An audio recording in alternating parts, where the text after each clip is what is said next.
রাবিয়া আফরিন চৌধুরী। আমন্ত্রণ জানাচ্ছি রাত ১টার এসটিভি সংবাদে। শুরুতেই শিরোনাম। সংকট নিরসনের মধ্যস্থতায় ঢাকায় কর্মব্যস্ত জাতিসংঘ দূত। শীর্ষ দুই নেত্রীর সঙ্গে বৈঠক, দুপক্ষকেই সমঝোতায় বসার আহ্বান। রোববার পদত্যাগ করবেন জাতীয় পার্টির মন্ত্রীরা। নির্বাচনে না যেতে অনর এরশাদ বললেন, জীবিত থাকতে অন্য কারো পার্টি চেয়ারম্যান হবার সুযোগ নেই। সমঝোতার জন্য সরকারকে নমনীয় হবার আহ্বান সুশীল সমাজের। সব দলকে নির্বাচনে আনতে নতুন তফসিলের পক্ষে সুজন। সহিংসতা নয়, দেশের প্রধান দুই রাজনৈতিক দল সমঝোতার পথেই হাঁটবে। সহিংস বাংলাদেশে এমন পরিবেশ দেখতে চায় জাতিসংঘ।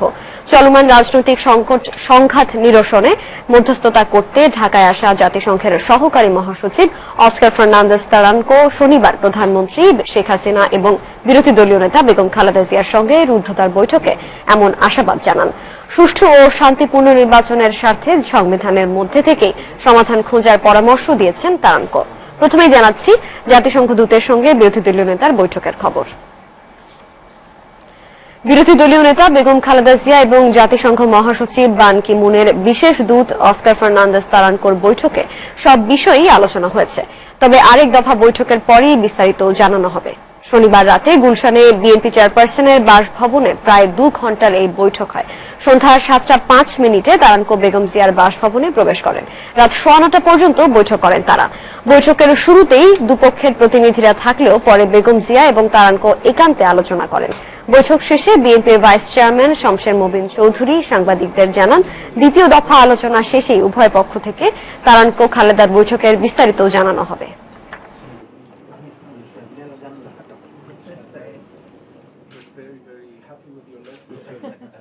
তার আগে জাতিসংঘের মহাসচিব একটা চিঠিও দিয়েছেন প্রধানমন্ত্রীর কাছে এবং বিরোধী নেত্রীর কাছে।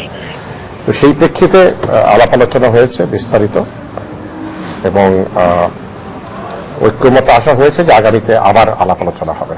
এই 2-1 দিনের মধ্যেই আবার আলাপ আলোচনা হবে। আমরা আমাদের পক্ষ থেকে যে কথা বলা হয়েছে সেটা আবার এই দ্বিতীয় দফা হয়তো আলাপ আলোচনা হবে 2-1 দিনের মধ্যে। তখন হয়তো বিস্তারিত উভয় পক্ষ থেকে জানানো হবে। সব বিষয় নিয়ে আলাপ আলোচনা হয়েছে। কোনো ইস্যু এখন বলা যাবে না। এই আলাপ আলোচনার পুরো প্রক্রিয়াটা শেষ হোক, তারপরে হয়তো বলা হবে। বিরোধী দলীয় নেতা বেগম খালেদা জিয়ার সঙ্গে বৈঠকের আগে প্রধানমন্ত্রী শেখ হাসিনার সঙ্গেও দীর্ঘ বৈঠক করেন জাতিসংঘ মহাসচিবের বিশেষ দূত অস্কার ফার্নান্দেজ তারানকো। দুধাপের বৈঠকে ঘোষিত সংসদ নির্বাচনের তফসিল পেছানো যায় কিনা প্রধানমন্ত্রীর কাছে প্রশ্ন রাখেন জাতিসংঘ দূত। তবে সেই সিদ্ধান্ত নির্বাচন কমিশন এবং সংবিধানের উপর ছেড়ে দেন শেখ হাসিনা। গণভবনে বৈঠক শেষে এসব জানান প্রধানমন্ত্রীর দুই উপদেষ্টা। রিপোর্ট আশিকুর রহমান শ্রাবণের।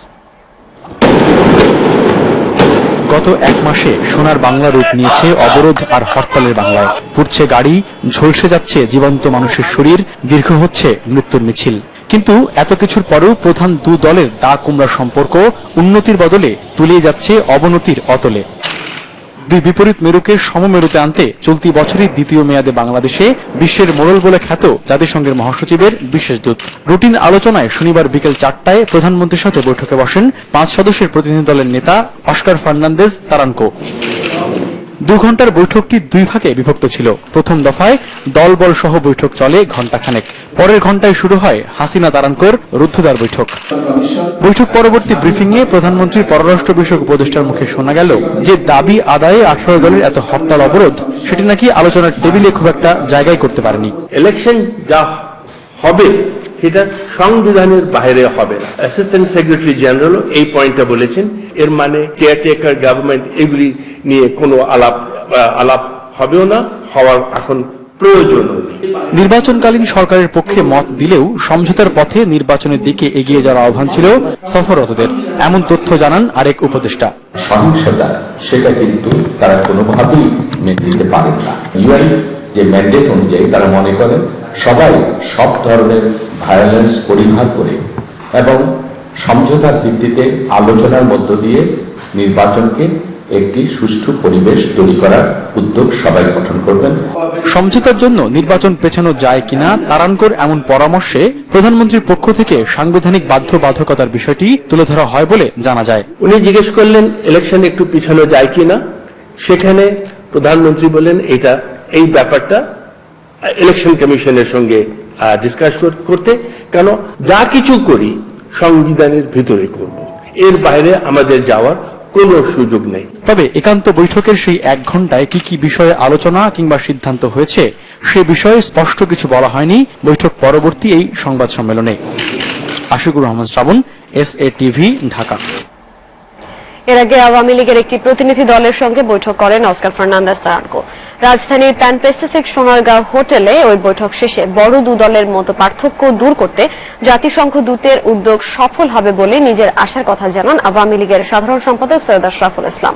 তবে মতৈক্যে পৌঁছাতে আরো সময় লাগবে বলেই মনে করেন তিনি।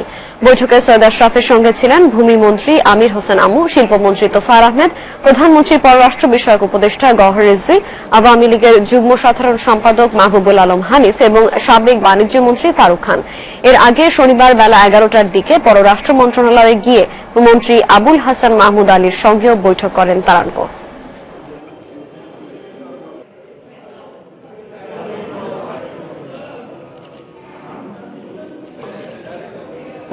আজকে আমাদের সঙ্গে জাতিসংঘের আন্ডার সেক্রেটারি মিস্টার তারানকোর সঙ্গে এবং তার সঙ্গে যে ডেলিগেট তাদের সঙ্গে আপনার বৈঠক হয়। আমরা আশা করি যে এই আলোচনাও আপনার ফলপ্রসূ হবে। আমাদের একটু সময় আপনাদের দিতে হবে, ওনাদেরও কিন্তু কিছু স্পেস প্রয়োজন। আমরা আশা করি যে আপনারা সহযোগিতা করবেন যাতে সবাইকে নিয়ে আগামী নির্বাচন বাংলাদেশে অনুষ্ঠিত হয়। শনিবারও পদত্যাগ করলেন না জাতীয় পার্টির মন্ত্রীরা, তবে রোববার পদত্যাগ করবার কথা জানালেন বিমান মন্ত্রী এবং জাতীয় পার্টির মহাসচিব ABM রুহুল আমিন হাওলাদার। এদিকে হুসেইন মোহাম্মদ এরশাদের সাফ কথা, তিনি জীবিত থাকতে অন্য কারো পার্টির চেয়ারম্যান বা ভারপ্রাপ্ত চেয়ারম্যান হবার সুযোগ নেই।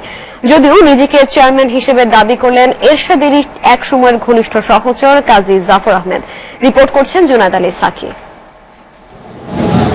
বর্তমান রাজনৈতিক প্রেক্ষাপটে আলোচনার অন্যতম কেন্দ্রবিন্দু জাতীয় পার্টি এবং হুসেইন মোহাম্মদ এরশাদ। তবে আগ্রহ তৈরি হয়েছে কাজী জাফরকে নিয়েও। এমন মুহূর্তে সংবাদ সম্মেলন করে নিজেকে জাতীয় পার্টির চেয়ারম্যান দাবি করলেন এরশাদের এক সময়ের এই প্রধানমন্ত্রী। বর্তমান সংকট সমাধানে শেখ হাসিনার পদত্যাগ দাবির পাশাপাশি এরশাদের চেয়ারম্যান পদ নিয়েও কথা বলেন তিনি। এরশাদ জাতীয় পার্টির চেয়ারম্যান পদকে প্রত্যাগ করে রওশন এরশাদকে চেয়ারম্যান করেছেন, রওশন এরশাদের উপরে সব ক্ষমতা দিয়েছেন। কাজী জাফরের এই বক্তব্য গণমাধ্যমে প্রচারের পর শনিবার দুপুর 2টোর দিকে বারিধারার প্রেসিডেন্ট পার্কে হঠাৎই এরশাদের সংবাদ সম্মেলন। স্পষ্ট করেন জাতীয় পার্টির নেতৃত্বের বিষয়টি। আমি চেয়ারম্যান আছি, ভারপ্রাপ্ত চেয়ারম্যানের কেউ নাই। যতদিন জীবিত আছে আমি জাতীয় পার্টির চেয়ারম্যান আমি আছি, আর কেউ নয়। এমনকি নির্বাচনকালীন সরকারে জাতীয় পার্টির মন্ত্রীরা থাকবেন কিনা সে সিদ্ধান্ত নেবেন এরশাদ নিজে। মন্ত্রীরা থাকুক আর চেয়ার পদত্যাগ করুক, কিছু যায় আসে না। I am the final authority of this party.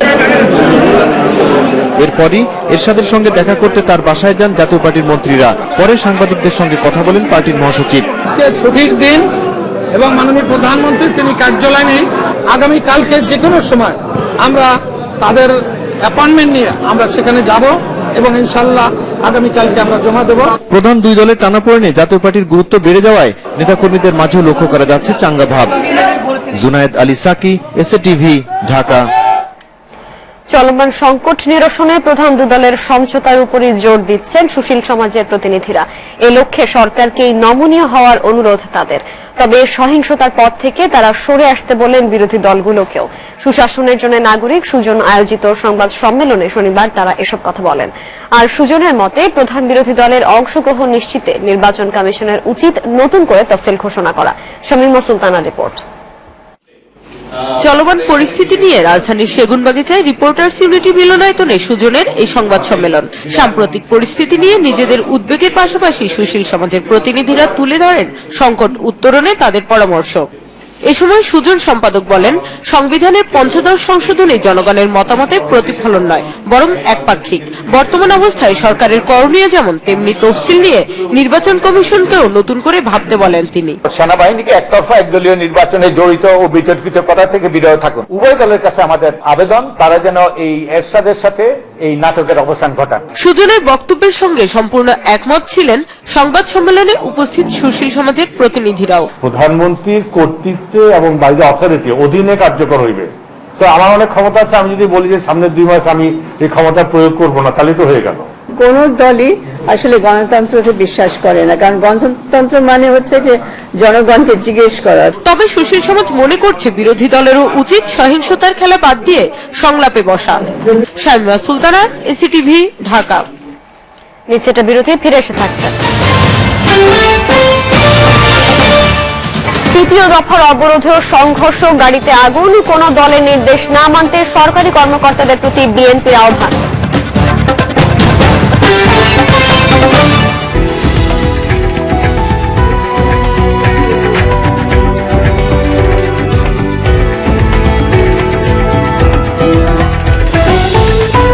আগুন দিয়ে আজ তোর পৃথিবী চালিয়ে করবো ছাড়খার, বুঝলি না? মনকে বাংলাদেশি আইডল করতে আইডল স্পেস MONG লিখে 3690 নম্বরে পাঠিয়ে দিন, অথবা 3690 নম্বরে ডায়াল করেও সরাসরি ভোট করতে পারবেন। ভোটিং লাইন খোলা থাকবে 11 ডিসেম্বর রাত 12টা পর্যন্ত। সবাই সুন্দর, আবার সবাই অসুন্দর, আবার সবাই বান্দর। বোরকা দিয়ে কি করব?